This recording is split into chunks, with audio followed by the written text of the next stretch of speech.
warahmatullahi wabarakatuh. Perkenalkan, saya Rina Novalinda. Saya adalah dosen tetap program studi di Akademi Refraksi Optisi YLPTK Padang. Spesialisasi saya adalah mengajar pada mata kuliah Manajemen Optik. Hari ini saya akan menjelaskan teknik pengajaran saya dengan menggunakan metode DIA, Delivery, Interaction, dan Assessment. Sebelum saya menjelaskan tentang teknik pengajaran saya dengan metode DIA ini, saya akan menjelaskan tentang mata kuliah Manajemen Optik yang saya ampu. Mata kuliah Manajemen Optik ini berbobot 3 SKS. Mata kuliah Manajemen Optik ini adalah mata kuliah umum yang wajib diikuti oleh seluruh mahasiswa yang kuliah di Akademi Refraksi Optisi YLPTK Padang. Mahasiswa harus mampu memahami konsep dasar manajemen optik dan mampu memahami faktor-faktor yang mempengaruhi keberhasilan sebuah optikal. Adapun unsur capaian pembelajaran pada mata kuliah manajemen optikal ini adalah: pertama, mahasiswa mampu mengetahui tentang manajemen diperlukan dalam pengelolaan optikal. Yang kedua, mahasiswa mampu memahami tentang perundang-undangan dan peraturan-peraturan yang berlaku mengenai pelayanan vision care atau pemeliharaan penglihatan. Yang ketiga, mahasiswa mampu memahami dalam menyeimbangkan antara bisnis dan pelayanan kesehatan optikal sehingga tercapai tujuan pendirian optikal sebagai institusi bisnis dan sarana pelayanan kesehatan mata kepada masyarakat dengan membahas strategi marketing yang sesuai dengan tujuan perusahaan. Untuk mencapai kemampuan tersebut, mahasiswa akan diberikan topik-topik yang akan dibahas di dalam 14 kali pertemuan. Adapun topik-topik tersebut adalah: yang pertama, konsep dasar manajemen optik; yang kedua adalah sejarah perkembangan optikal di Indonesia; yang ketiga adalah optikal sebagai sarana kesehatan; yang keempat adalah refraksi optician atau optometris; yang kelima adalah perkembangan refraksi optician; yang keenam adalah optikal sebagai badan usaha; yang ketujuh adalah penyelenggara administrasi keuangan, pembiayaan usaha, dan peningkatan kualitas pelayanan. Kemudian yang kedelapan, memilih lokasi usaha dan penentuan pangsa pasar.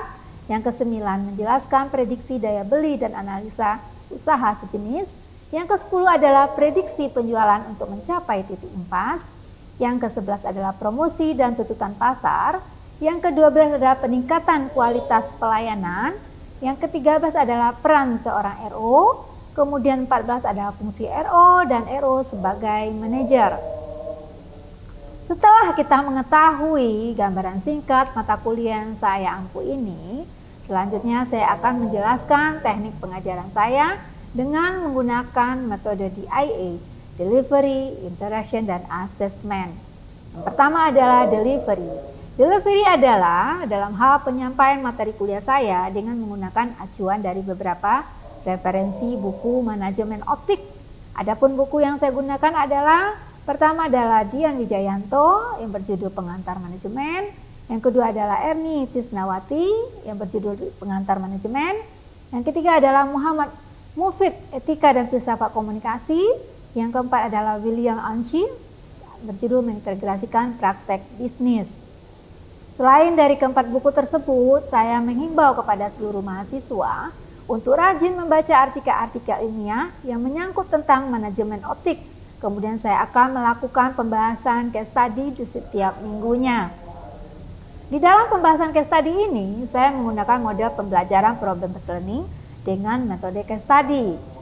Materi manajemen optik ini bersifat kompleks sehingga dibutuhkan suatu model pembelajaran yang inovatif untuk meningkatkan kemampuan mahasiswa dalam berpikir kritis, meningkatkan kemampuan mahasiswa untuk menyelesaikan kasus-kasus manajemen optik, membantu mahasiswa untuk mengembangkan keterampilan penelitian, belajar mandiri, dan dalam pemecahan masalah, dan juga mendidik mahasiswa untuk bisa dalam bekerja secara kelompok atau secara tim.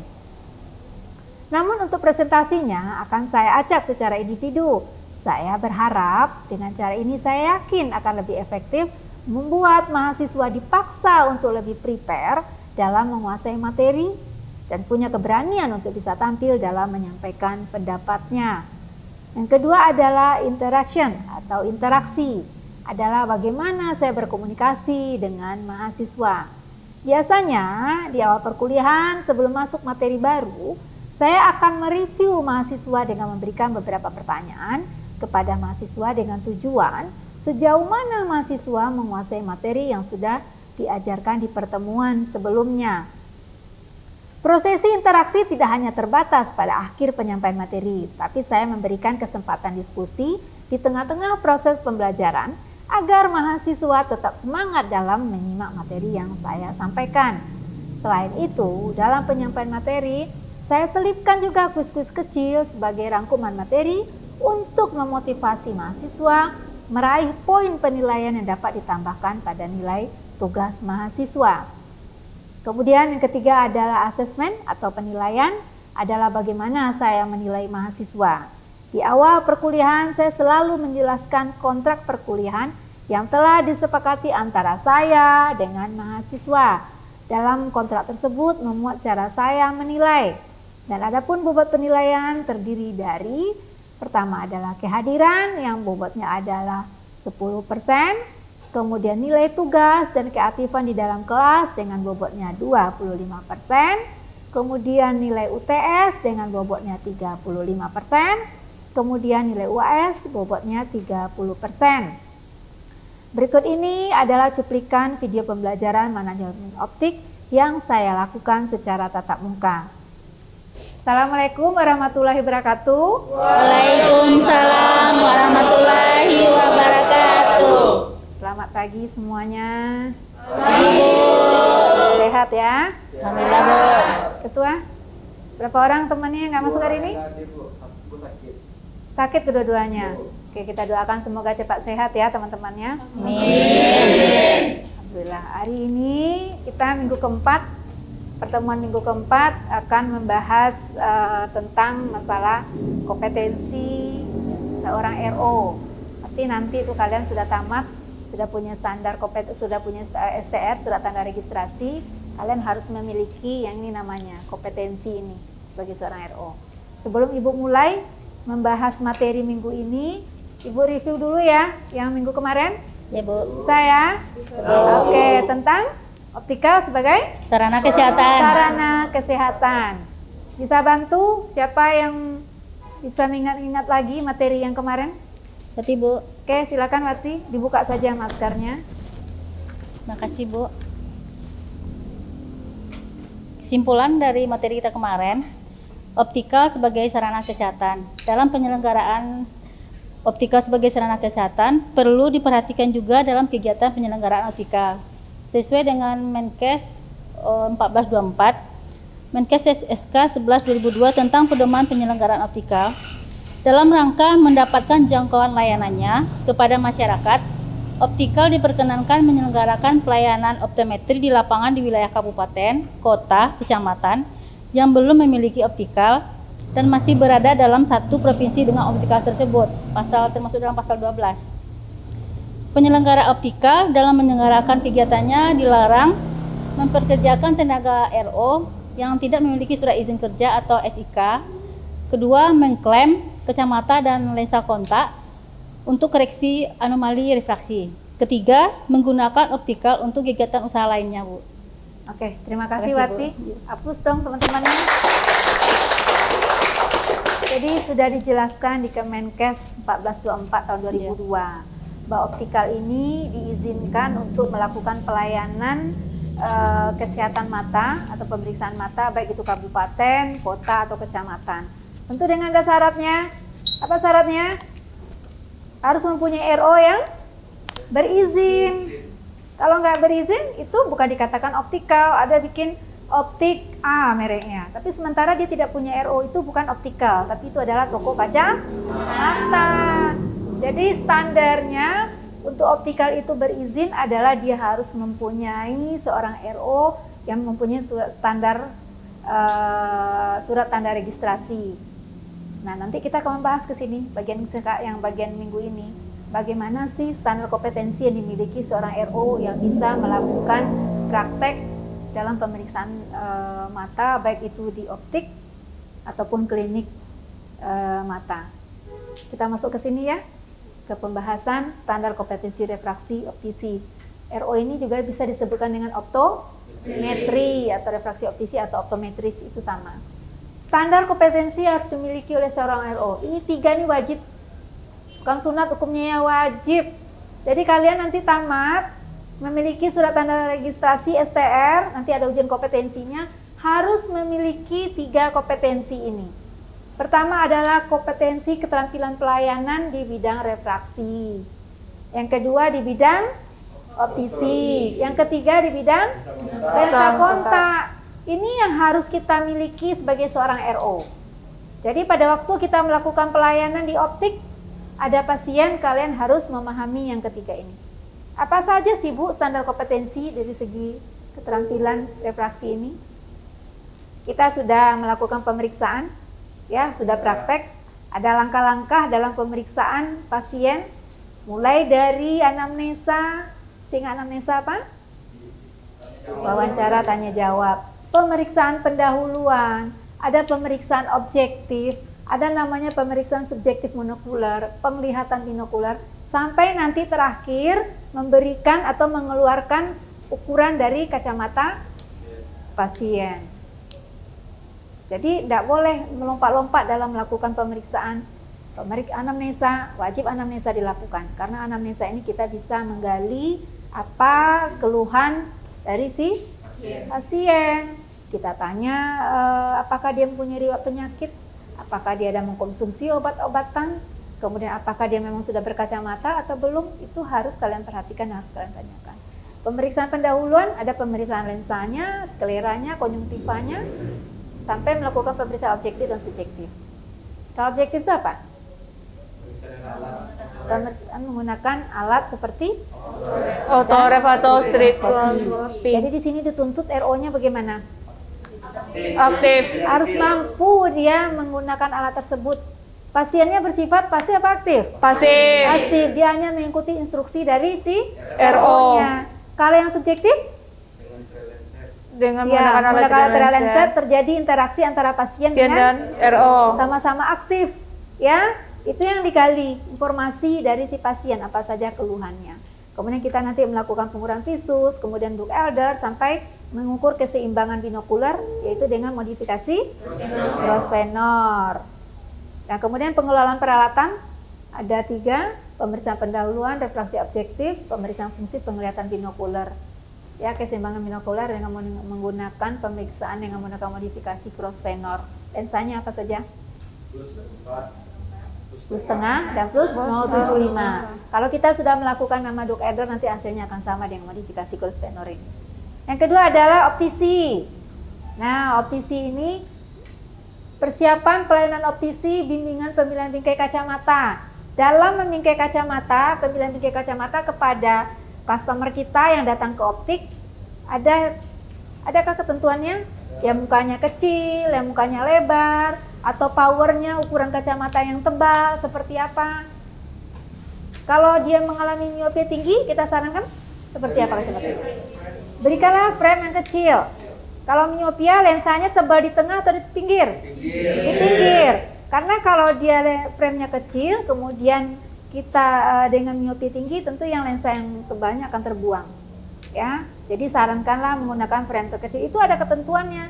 Jangan nanti dia miopia tinggi, kalian berikan frame yang besar, nanti tidak akan nyaman, dan secara estetikanya juga nggak bagus kan, nggak cantik, nggak indah dipandang.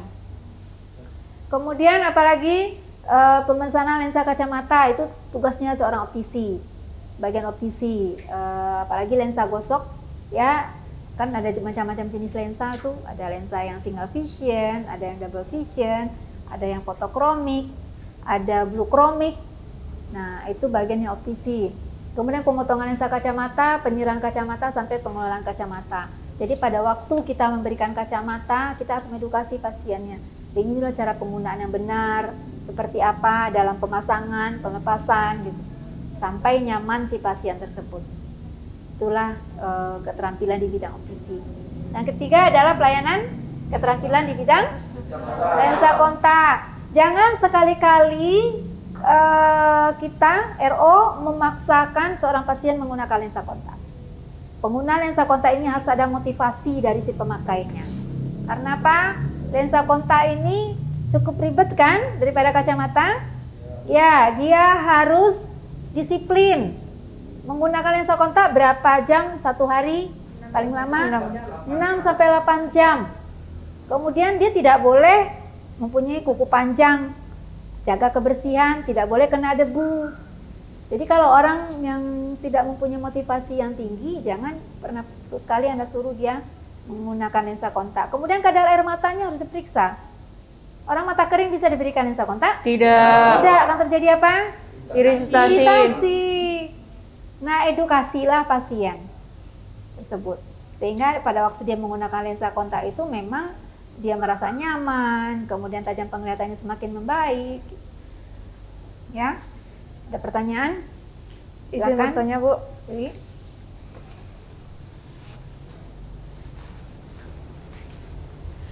Kenapa standar kompetensi tersebut sangat penting oleh optometri atau seorang RO? oke, silakan. Kenapa pentingnya standar kompetensi ini bagi seorang optometri? Ya, karena tadi kan Ibu udah bahas standar kompetensi ini harus dimiliki oleh seorang RO. Kenapa pentingnya? Ada yang bisa jawab? Oke, silakan, Isna. Dibuka saja maskernya.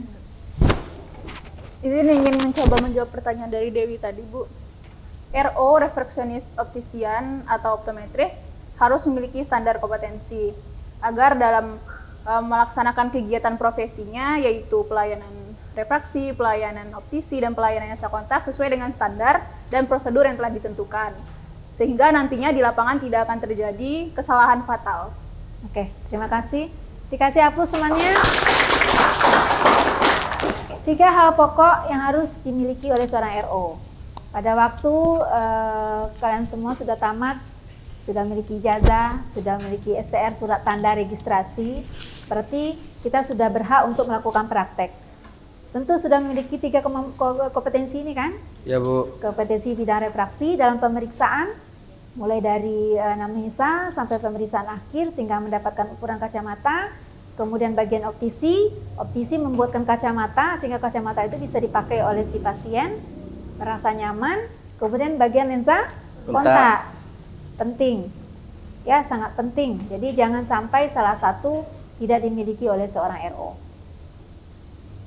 Selanjutnya ada pertanyaan yang lain? Udah, Bu. Silakan Haryadi. Izin bertanya, Bu. Ya. Dalam hal pemeriksaan kelainan refraksi, apakah harus melakukan pemeriksaan secara subjektif dan objektif? Bisakah melakukan satu saja? Oke. Apakah dalam melakukan pemeriksaan refraksi bisa dilakukan salah satu saja? Apakah itu subjektifnya saja, atau mungkin objektifnya saja, atau bagaimana gitu? Ada yang bisa bantu Ibu? Udah, silakan. Dibuka saja masker. Baiklah, saya mencoba menjawab pertanyaan dari Haryadi yang menanyakan apakah pemeriksaan secara objektif dan subjektif bisa dilakukan hanya dengan salah satu saja. Seperti yang telah dijelaskan oleh Ibu tadi mengenai pertemuan keempat ini, sesuai standar kompetensi, seorang RO atau optometri harus melakukan pemeriksaan secara subjektif dan objektif agar mendapatkan hasil yang lebih baik. Terima kasih. Siapa temannya? Intinya dilakukan bagaimana? Kedua-duanya. Ini sudah disebutkan. Lakukan secara objektif, baru lakukan secara subjektif. Jadi tidak bisa dilakukan salah satu. Karena pemeriksaan secara objektif menggunakan alat autoref atau strict retinoskopi, nanti dilanjutkan dengan pemeriksaan dengan menggunakan trial lancet untuk mendapatkan hasil yang maksimal, hasil yang lebih baik. Sehingga apa? Kacamata yang nanti selesai dibikinkan dan diberikan kepada pasien merasa nyaman. Ya, jadi nggak boleh salah satu, harus dua-duanya. Ada pertanyaan lagi? Nggak ada? Mungkin Ibu rasa cukup sekian materi ini. Jadi sebelum kita tutup, Ibu ingin menanyakan kepada mahasiswa semua, bisa nggak memberikan kesimpulan dari materi kompetensi ini? Bisa dibantu? Oke, silakan Anissa. Dibuka saja maskernya. Standar kompetensi ini sangat penting karena dapat menjadi acuan pada RO atau optometri, yaitu diantaranya pelayanan refraksi, pelayanan optisi, pelayanan resa kontak, supaya tidak terjadi kesalahan yang fatal pada saat di lapangan. Adapun standar refraksi RO itu tersebut, yang pertama adalah keterampilan pelayanan refraksi, keterampilan pelayanan optisi, keterampilan pelayanan lensa kontak. Oke, terima kasih. Ya kan. Terus semuanya. Jadi intinya sebagai seorang RO harus memiliki 3 itu. Tidak bisa ditawar-tawar ya. Ibu bisa nggak 2 saja? Tidak. Harus ketiga-tiganya. Mulai dari seorang RO melakukan pemeriksaan, kemudian membikinkan kacamatanya, kemudian dari segi lensa kontak. Kan alat terapi itu kan bukan hanya kacamata saja, tapi adalah lensa kontak. Jangan sekali-kali melakukan memaksa atau kepada pasien dalam menggunakan lensa kontak. Lensa kontak ini sangat dibutuhkan orang yang mempunyai disiplin yang tinggi. Jadi ketiga kompetensi ini harus dimiliki seorang RO apabila dia sudah memiliki surat tanda registrasi untuk melakukan praktek, baik itu di klinik ataupun di optik, sehingga apa? Sehingga tidak terjadi kesalahan dalam pemberian kacamata atau pemberian ukuran, sehingga pasien merasa puas dan optiknya juga akan berjalan dengan baik. Oke, Ibu rasa cukup sekian. Insya Allah minggu depan kita ketemu lagi dengan pembahasan yang lainnya. Terima kasih. Assalamualaikum warahmatullahi wabarakatuh. Waalaikumsalam warahmatullahi wabarakatuh. Demikianlah video pembelajaran manajemen optik ini yang saya lakukan secara tatap muka. Semoga bermanfaat. Terima kasih. Wassalamualaikum warahmatullahi wabarakatuh.